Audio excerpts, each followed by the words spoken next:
you adopted an African American? No, I didn't. I heard that you did. I have a half sister. She was always the favorite, and but I like her. She's very chic, and today she's wearing Rick Owens. I'm very proud of her. So I invited her up here because my family tends to be corpulent and insane. But that's my sister Nicole. She's very sane, and she's wearing Rick Owens. I'm a huge snob. Hi, Courtney. I'm Red, and I'll be doing your shtick today. So are you ready to shtick? Oh, yes. We're doing a few funny things. We're doing a song that we didn't record that we just wrote. Okay. We did a little bit of the chorus on the AOL sessions. It has the word bourgeois and bourgeoisie and fancy schadenfreude, right? Woo! Because it's shed. Someone else can. If someone. Schadenfreude. Freud. Yeah, I wrote it as in Freud. What does it mean? It means when we hope for someone else's demise. Okay. It's not. It's a German word. Well, I'm Red, and I want to welcome sort of like the Seattle Weekly's cover. Ah, you saw it! Good girl. In fact, I thought it was the most irresponsible thing I've ever seen. I really did. I almost didn't play. Well, I'll play here, but I might not play Bumbershoot. In what sense, though? Well, I got a death threat. And I played like Key Coliseum. Somebody wrote something like, it's called Shoot. Marcus here, I have 3 bodyguards, and I'm friends with the cops. They always liked me in the Seattle area. No matter what I did, go down to the Taco Bell on Pike Street, they didn't give a shit. Well, that leads me we all know I went down there. That leads me to my first question. In the 206, like, where's the spot where you get nostalgic? Well, I would go see the bench in Verona Park to see how it is, but I don't really want to get upset. So, has anybody ever go by the bench? The Kurt bench? Of course. Okay, well, like, I have the lion's share of the ashes, and here's the deal. He'd kill me, well, he's not around to, but he'd kill me if I put him in Aberdeen.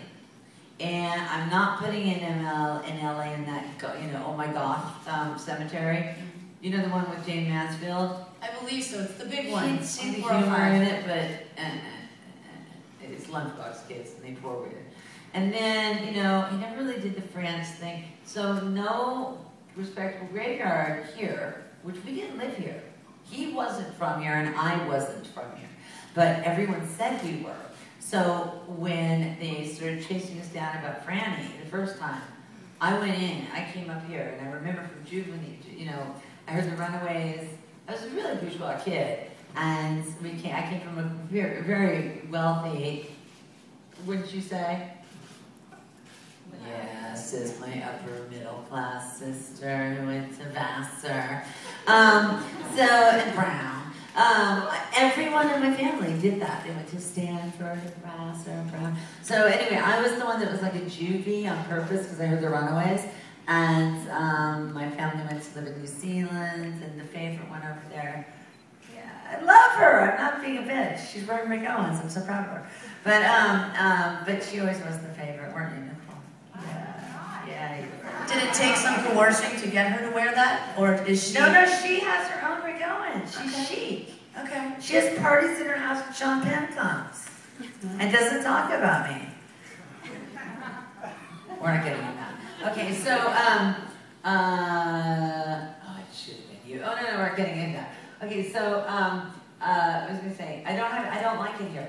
Cornell doesn't like it here, and Vetter doesn't like it here. And I've talked to a lot of people from here.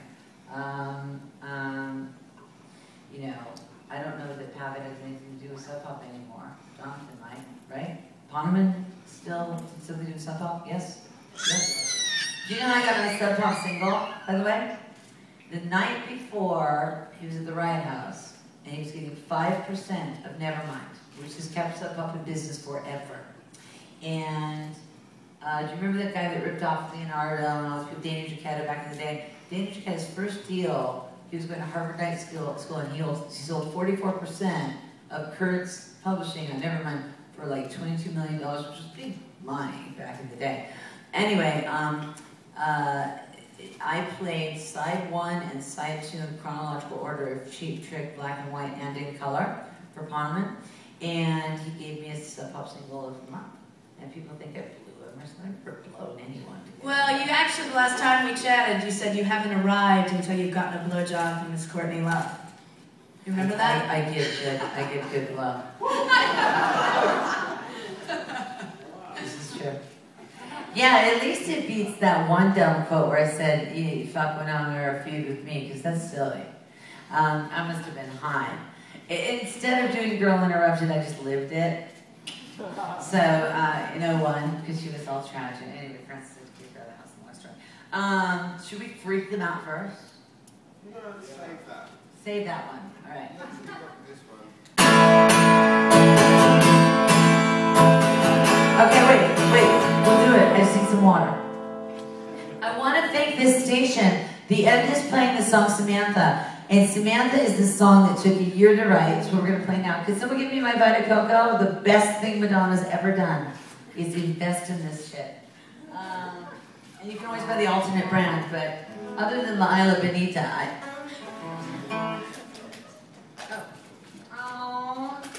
Alright. This song's called Samantha, and it took a year to write. Courtney wrote the skeleton when, before I had Mick go. I've had Mick since he was 23. He's lived with me for 5 years. Could you give him my hand for that, please? Not so easy. And Frances kept him on his Facebook when she got me on. Anyway, it seems so heavy, but it'll be fine. There's some really gnarly bad lawyers up here. It's all Seattle stuff. I'll be back, trust me, but in a suit next month. But Mikko's lived with me for 5 years, put up with all my phases, all my daughter's phases and stuff. And so what were we talking about? Oh, Madonna's chocolate. What? Water is having.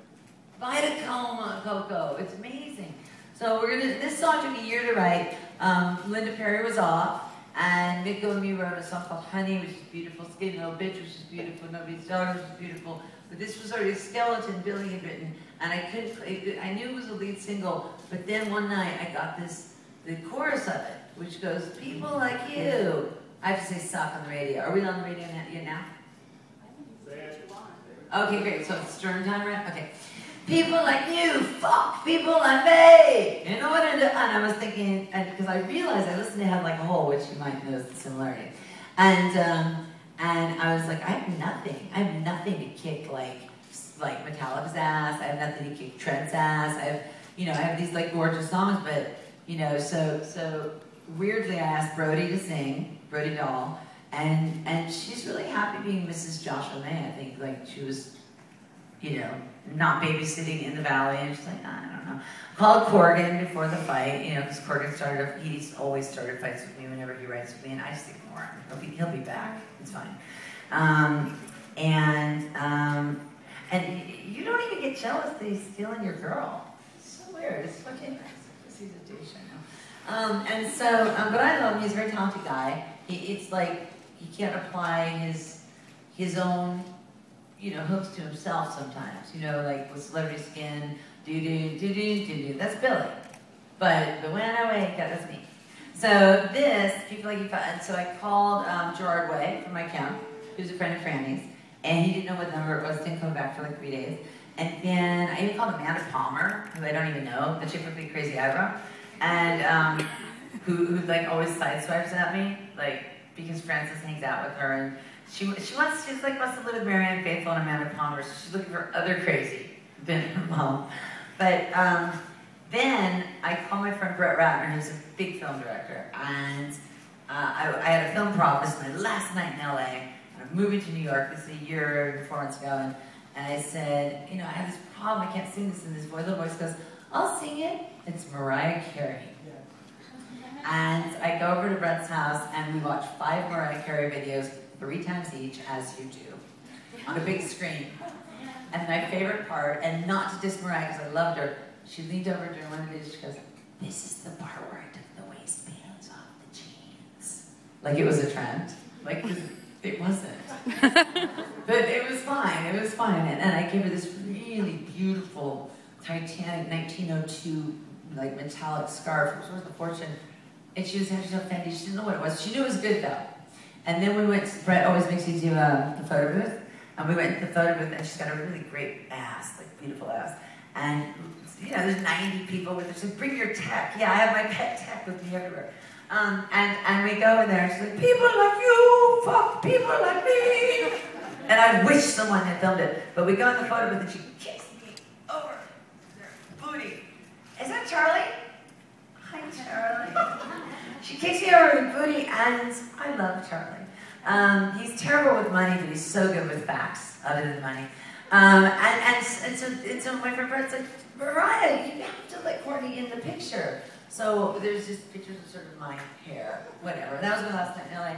And my last time in LA, I couldn't sing this when we got to the Electric Lady in New York, which, as you know, Mr. Gross was owned for 5 minutes by Mr. Hendrix. You wouldn't know that. You walk in, there's Hendrix, purple etch. Have you been there? Yeah. In your 9 years of researching, I'm sure you have. I'm gonna dedicate this first song to, not to Charlie. I'm gonna dedicate the third song to Charlie, because it'll freak him out.